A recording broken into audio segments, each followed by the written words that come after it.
Hello.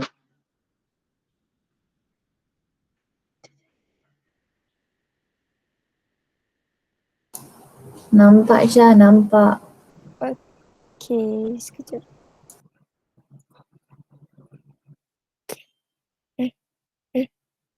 Sekejap. Okay.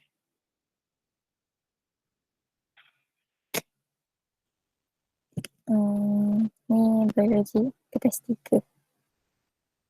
Dengar tak semua? Semua dengar tak? Okay. Dengar Syah, dengar. Dengar. Okay, faham.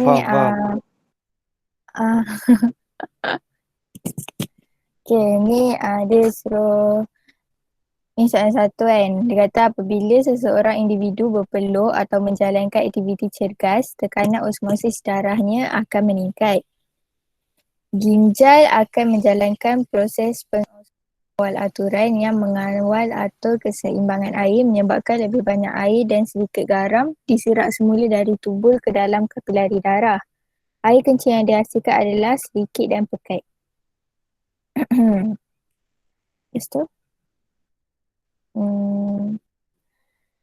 Satu eksperimen untuk mengkaji pengosmos kawal aturan dalam manusia telah dijalankan dengan menghubung-kaitkan aktiviti fizikal dengan isi padu air kencing yang dihasilkan.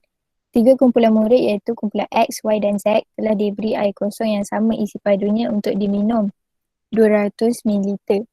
Mereka menjalani 3 aktiviti berbeza. Kumpulan X menjalani latihan yoga, kumpulan Y berbasikal dan kumpulan Z bermain bola tampar. Lepas 1 jam, setiap murid dalam kumpulan membuang air kecil dan mengumpulkan air kencing mereka dalam silinder penyukat. Isi padu air kencing yang dihasilkan direkodkan. Lalu soalan A, dia suruh rekodkan isi padu air kencing yang dihasilkan oleh setiap pelajar dalam kumpulan X, Y dan Z dalam ruang disediakan di jadual 1. Yang ni untuk bacaan 1 menjalani latihan yoga. Untuk bacaan 1 dia 205 ml. Bacaan 2 207 ml. Okay. Dapat tak semua?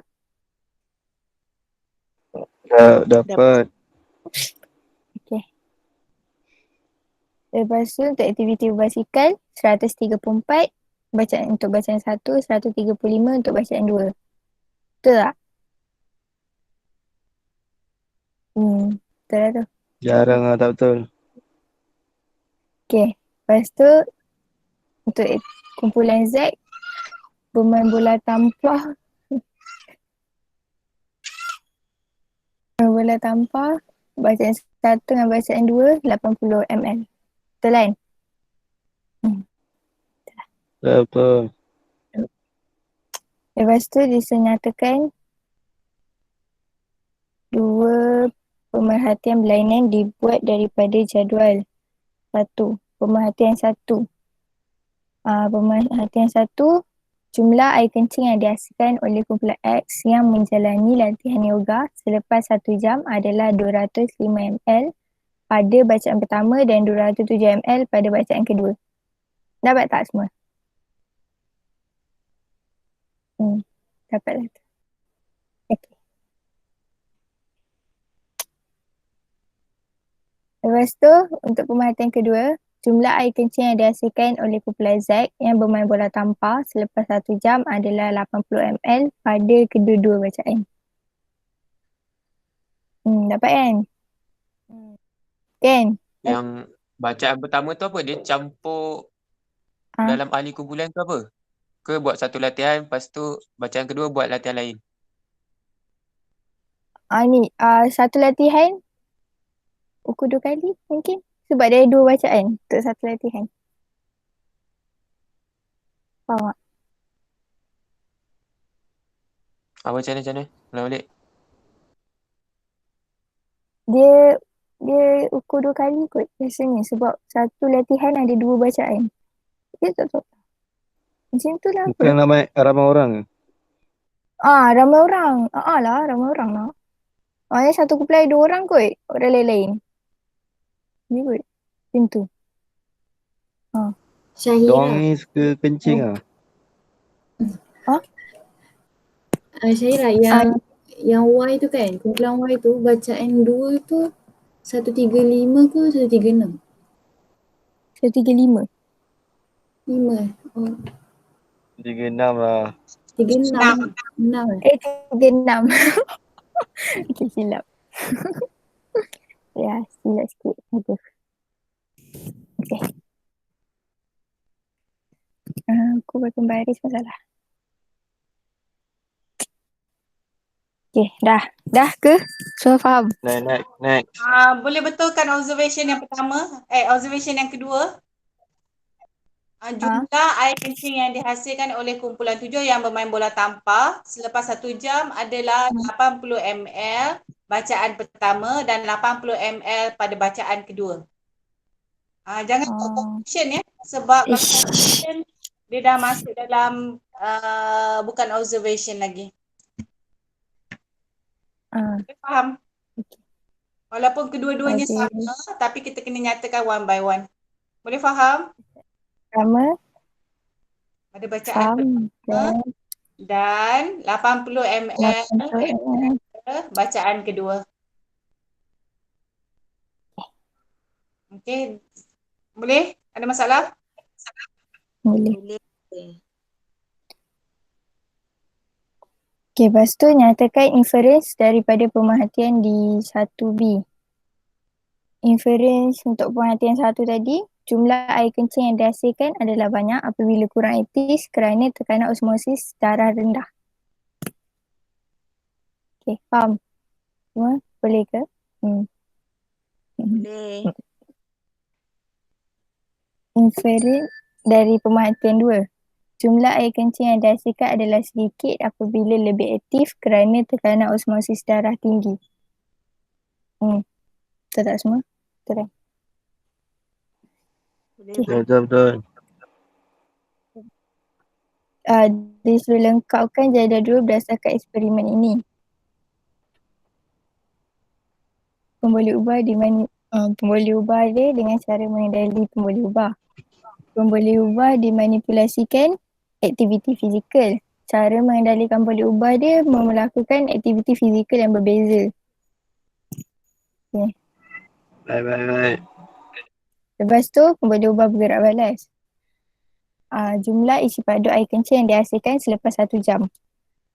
Cara mengendalikan dia, sukat dan rekod isi padu air kencing yang dihasilkan menggunakan silinder pengikat. Lepas tu boleh ubah dimalarkan isi padu air kosong yang diminum. Cara mengendalikan dia menetapkan isi padu air kosong yang diminum 200 ml. Dapat tak semua? Dapat. Yang tadi inference tu sampai situ je. Lah, inference pula. Tak payah sambung. Tak Air payah. dia cerap banyak apa tak payah. Okey. Fik, nak balloon.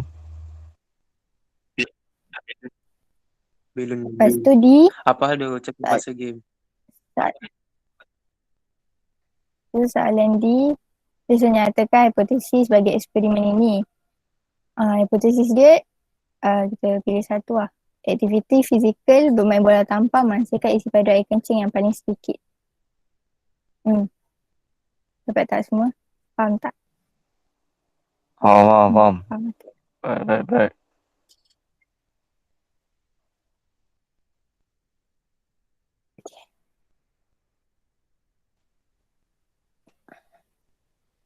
Bina, tu. Lepas tu E1, bina satu jadual dan rekodkan semua data yang dikumpul dalam eksperimen ini. Jadual anda hendaklah mengandungi tajuk-tajuk berikut. Aktiviti fizikal isi pada air kencing yang dihasilkan. Setiap kumpulan dapat isi pada air kencing yang dihasilkan. Ini lah dia punya jadual. Buat macam ni, lepas tu tulis bacaan 1. Di sini 136 pula. Tulis bacaan 1 dengan bacaan 2. Lepas tu kira purata. Purata ikut yang ni lah. Yang ni. Faham tak? Faham. Faham kan? Aduh. Lepas tu dia suruh E2. Gunakan kertas graf yang disediakan di halaman 9 untuk menjawab soalan ini. Menggunakan data di E1, lukis cara tabak isi pada air kencing dihasilkan melalui aktiviti fizikal. Graf dia macam ni. Mana graf dia? Oh, ni graf dia.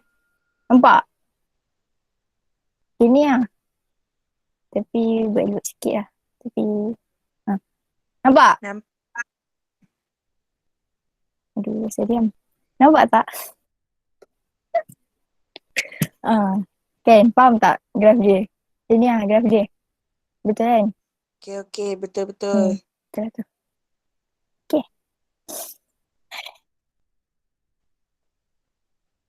Lepas tu E3. Berdasarkan cara tabah di E2, yang terangkan hubungan antara purata isi padu air kencing yang dihasilkan dengan aktiviti fizikal. So, pilih satu je lah. Menjalani latihan yoga menghasilkan purata air kencing yang paling tinggi kerana tidak aktif. Jadi, tekanan osmosis darah akan menurun dan menyebabkan kurang air diserap semula ke dalam ginjal. Faham tak? Okay. Lepas tu, F. Eksperimen ini diulangi dengan memberikan air kelapa kepada kumpulan Y yang menjalani aktiviti berbasikal. Ramalkan isi padu air kencing yang akan diperolehi. Terangkan ramalan anda. Isi padu air kencing yang dihasilkan kekal sama. Ini adalah kerana air kelapa merupakan minuman isotonik yang mempunyai kepekatan air yang sama dengan cecair di dalam badan. Maka kadar penyerapan semula air adalah sama.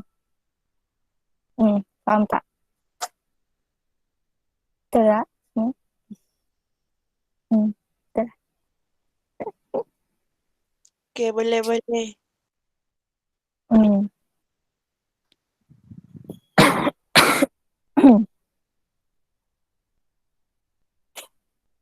Okay, lepas tu berdasarkan keputusan eksperimen ini, nyatakan definisi secara operasi untuk pengosmo kawal aturan. Pengosmo aturan ialah proses yang berlaku di dalam ginjal untuk menghasilkan air kencing. Ini dapat ditunjukkan berdasarkan purata air kencing yang dihasilkan bagi setiap kumpulan X, Y dan Z. Selepas 1 jam, bergantung kepada aktiviti yang fizikal yang dilakukan.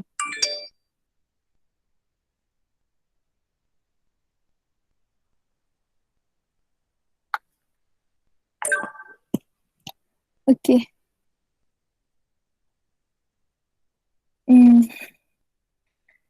Lepas tu, senarai berikut adalah aktiviti dalam situasi berbeza. Situasi P, dia main laptop dia kan. Situasi Q ni dia main main rugby kot. Lepas tu R ni dia kemas rumah, S ni dia ajar je. Lepas tu dia suruh lengkapkan jadual 3 dengan mengelaskan aktiviti dalam situasi berbeza ke dalam lajur yang betul.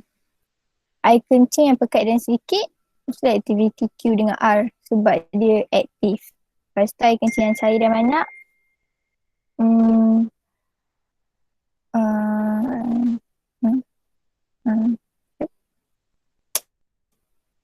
air kencing yang cair dan banyak, P dengan S. Sebab dia tak aktif sangat. Baik. Faham.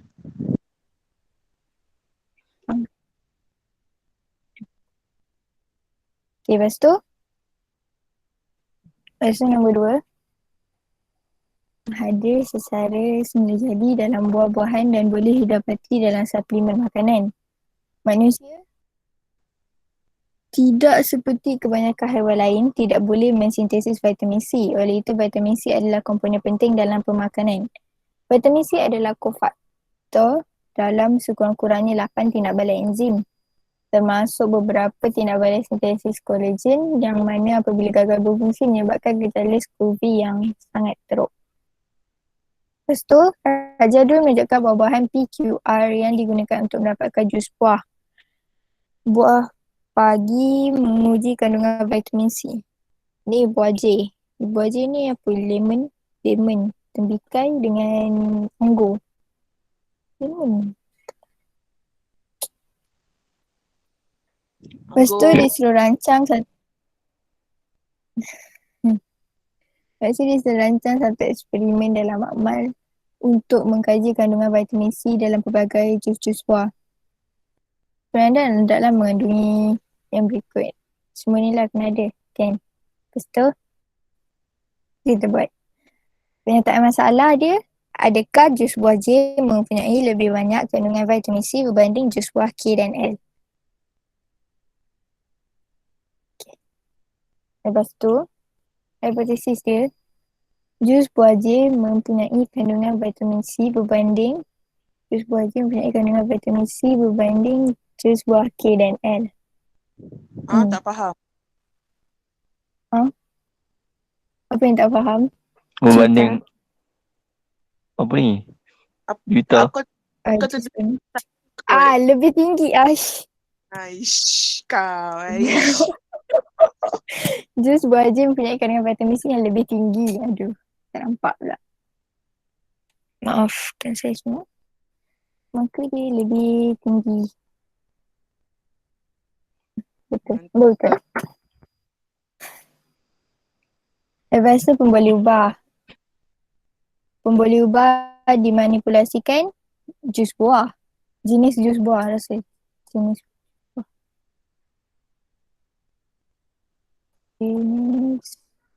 buah. Lepas tu pemboleh ubah bergerak balas dia isi padu jus buah untuk menentukan larutan DCPIP. Lepas tu pemboleh ubah dimalahkan isi padu larutan DCPIP. Okay, faham? Faham. Okay.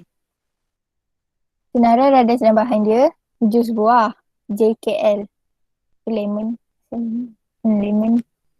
Orange ke lemon tadi? Tembikai dengan anggur. Lepas tu asid ascorbic. Lepas tu larutan DCPIP, air suling, picakari dengan jarum ni, picakari yang ada. Lepas tu marker pen. Lepas tu bika, botol spesimen, pisau dengan jubin putih. Baik. Lepas tu prosedur satu. Prosedur nombor 1 ml larutan DCPIP disukat menggunakan picagari 1 ml dan diletakkan ke dalam botol spesimen. Lepas tu nombor 2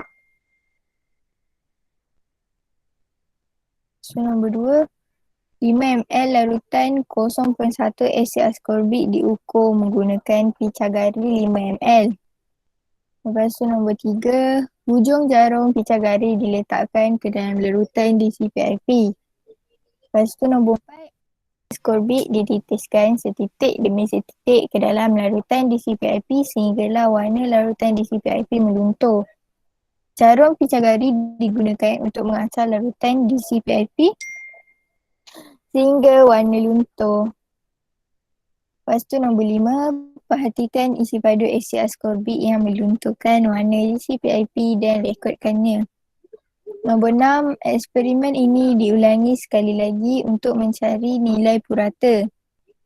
Nombor 7, langkah 1 hingga 6. Langkah 1 hingga 6 diulangi untuk jus buah J, K dan L. Lepas tu nombor 8. Lepas tu nombor 8, isi padu jus buah yang melunturkan larutan DCPIP direkod dan dicatatkan di dalam jadual. Nombor 9, peratus vitamin C dihitung menggunakan formula berikut. Formula dia ni, isi padu darab 0.1% bahagi isi padu jus buah. Lepas tu nombor 10, kesemua keputusan yang diperoleh direkodkan dan dicatatkan di dalam jadual. Okay, faham tak? Tahu kan? Mantap. Okay. Lepas tu persembahan data dia macam ni. Buat jenis jus buah, asid ascorbic, JKL. Lepas tu isi padu jus buah yang digunakan untuk menentukan larutan DCPIP. 1, 2 dengan purata. Lepas tu kira kandungan vitamin C dia. Dapat tak semua? Dapat. Okay, faham kan? Dah habis. Dapat. Okay, dah habis. Okay, dah habis. Dah habis. Dah habis dah. Aku